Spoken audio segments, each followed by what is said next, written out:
ఈ ఉరికంబం మీద అసువులు బాసి భారతమాత స్వేచ్ఛ స్వాతంత్రాలని పరిరక్షించడానికి సిద్ధంగా ఉన్నాడు ఈ వీరపాండ్య కట్టబొమ్మన. ఈ భారతీయుణ్ణి చూసి ఆశ్చర్యపోతున్నావా? భారతమాత దాస్య శృంఖలాల్ని ఛేదించడానికి సర్వసన్నద్ధంగా ఉన్నటువంటి ఈ వీరపాండ్యుడి గుండె ధైర్యం నిన్ను నిశ్చేసుకుండి చేసిందా? అమ్మా భారతమాత వీరాది వీరులకి సూరాది సూరులకి జన్మనిచ్చినటువంటి దేశమాత.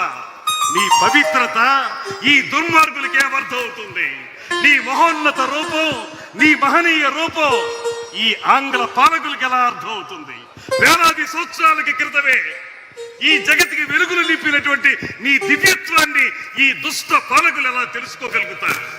బ్యానర్ మ్యాన్, కోటాను కోట్ల మా భారతీయులు ఒక్క పెట్టున భరతమాతని నిలదీస్తే ఆ ఉదుటున ఆ నినాద హోరులో కొట్టుకుపోతారా ఈ ఆంగ్ల జాతి పాలకులు?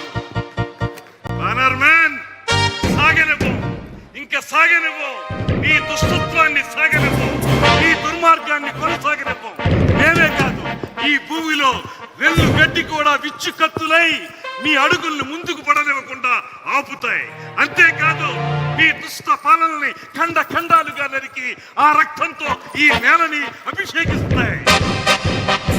పాంచాల కురిచి వీరులారా, దేశ స్వాతంత్రం కోసం అసూలు బాసిన వీరాటి వీరులారా, మీ సాహసం, మీ పరాక్రమం, మీ ధైర్యం, మీ అమోఘ త్యాగనిరతి ఏ రకంగా శ్లాఘించగలను?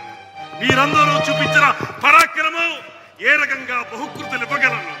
అన్ని కోల్పోయి, సర్వస్వం కోల్పోయి కేవలం శృంఖలాబద్ధుడునై ఉరికంబో ఎక్కుతున్నటువంటి ఈ సందర్భంలో మీకు నివాళులు అర్పించడం తప్ప నేనేమి చేయగలను? సేనాని వీరయ్య దేవ, మీ యొక్క ప్రత్యేకత నన్ను పరవశింపజేస్తుంది. మహామంత్రి శివసుబ్రహ్మణ్యం పిళ్ళే గారు, నీకెలా వందనాలు సమర్పించగలను? దేవి జక్కమ్మ వీర తిలకం దిద్ది యుద్ధరంగానికి నన్ను సాగలంపినటువంటి దేవి, నిన్ను భార్యగా పొందిన నేనెంతటి అదృష్టవంతుణ్ణి. అమ్మా పాండ్యదాత్రి జక్కమ్మ, ఇలవేల్పు జక్కమ్మ, కులదైవమైన కార్తికేయ, మీ అందరికీ ఇదే నా వందనాలు సమర్పించుకుంటున్నాను. ఓ మృత్యుదేవత, రా కౌగులించుకో.